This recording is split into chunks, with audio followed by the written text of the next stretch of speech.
जी आपको बताते चले, ब्यूरो चीफ खान का डोगरा मोहम्मद अहमद नाज की इस रिपोर्ट के मुताबिक chairman Punjab youth council Mian Hamza Karamat Dogar का सरदार अजहार उल हक डोगर की रहाइश का आमद। चेयरमैन पंजाब यूथ कौंसिल ने सरदार अजहार उल हक की वालदा मरहुमा की फातिहा खानी की और उनके लिए दुआएं मगफरत की।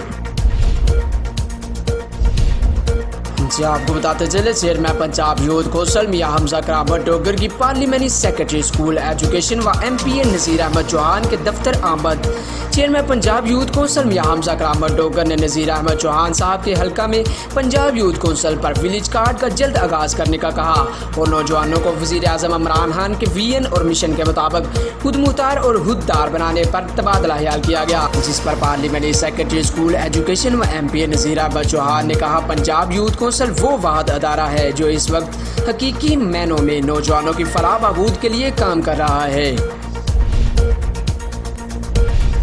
पंजाब यूथ कार्ड की लॉन्च करने की तकरीब पंजाब यूथ कौंसिल हेडक्वार्टर्स में मुनक्कद की गई, जिसमें chairman Punjab youth council Mian Hamza Karamat Dogar, parliamentary secretary school education व MPA नज़ीर अहमद चौहान, मरूफ सिंगर तारक ताफू और पंजाब यूथ कौंसिल के डायरेक्टर्स, स्टाफ और नए यूथ मेंबर्स ने भरपूर शिरकत की।